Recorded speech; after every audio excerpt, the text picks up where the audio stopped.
سقراط ایک بہت بڑا حکیم تھا اور گویا ایک درجے میں طب کا موجد سمجھا جاتا ہے، اور رات دن پہاڑوں میں جڑی بوٹیوں کا امتحان کرتا تھا۔ سارا دن گھومتے گھامتے ایک دن ایک دکان پر بیٹھا۔ دن بھر کا تھکا ہوا تھا، اس کی آنکھ لگ گئی۔ پیر تو زمین پر رکھے ہوئے ہیں اور دکان کے تختہ پر بیٹھا ہے اور نیند آ گئی۔ بادشاہ وقت کی سواری نکل رہی تھی۔ نقیب و چوبدار ہٹو بچو کہتے جا رہے ہیں اور اس بیچارے کو کچھ خبر نہیں، یہاں تک کہ بادشاہ کی سواری قریب آ گئی تو بادشاہ کو ناگوار گزرا کہ پبلک کا ایک آدمی اور پیر پھیلائے ہوئے بیٹھا ہے۔ نہ بادشاہ کی تعظیم ہے نہ عظمت ہے، بڑا بے ادب گستاخ ہے۔ بادشاہ کو اتنا جذبہ آیا کہ سواری سے اتر کر اس کو ایک ٹھوکر ماری۔ اب سقراط کی آنکھ کھلی اور آنکھ مل کے دیکھنے لگا۔ بادشاہ نے کہا کہ جانتا بھی ہے تو کہ میں کون ہوں؟ اس نے کہا جی ہاں، میں یہی جاننے کی کوشش کر رہا ہوں کہ آپ کون ہیں، اور اب تک اس نتیجے پر پہنچا ہوں کہ شاید آپ جنگل کے درندے معلوم ہوتے ہیں،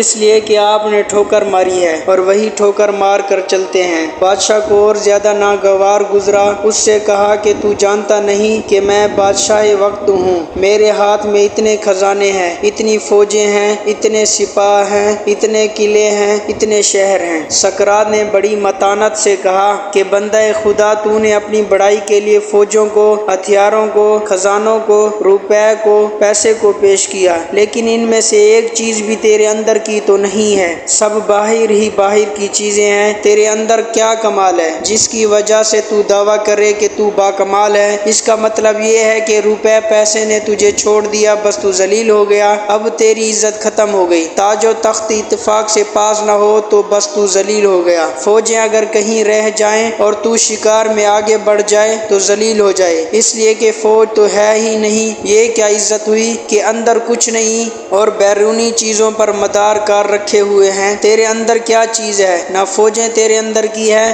نہ تاج و تخت تیرے اندر کا ہے۔ تو اگر اپنا کمال بتلاتا ہے اور بڑائی بتلاتا ہے تو اندر کا کمال پیش کر، اگر تیرے اندر واقعی کوئی کمال ہے۔ اب وہ بیچارہ بادشاہ بھی حیران ہوا کہ واقعی بات سچی ہے، جواب دے نہ سکا۔ حکیم سقراط نے کہا کہ اگر تجھے کمال دکھلانا ہے تو ایک لنگی باندھ اور کپڑے اتار، اور میں بھی لنگی باندھتا ہوں اور کپڑے اتار کر اس دریا میں کودتے ہیں اور وہاں اپنے اپنے کمالات دکھلائیں گے۔ اس وقت معلوم ہوگا کہ تو باکمال ہے یا میں باکمال ہوں۔ تو گویا سقراط نے بتلایا کہ حقیقت میں کمال جس پر آدمی فخر کرے وہ اندرونی کمال ہے۔ اندر تو کمال نہ ہو اور باہر کی چیزوں پر فخر کرے جو کہ ہمیشہ جدا ہونے والی چیزیں ہیں، وہ جدا ہو گئیں تو بے کمال ہو گیا، ذلیل ہو گیا۔ یہ کیا کمال ہے؟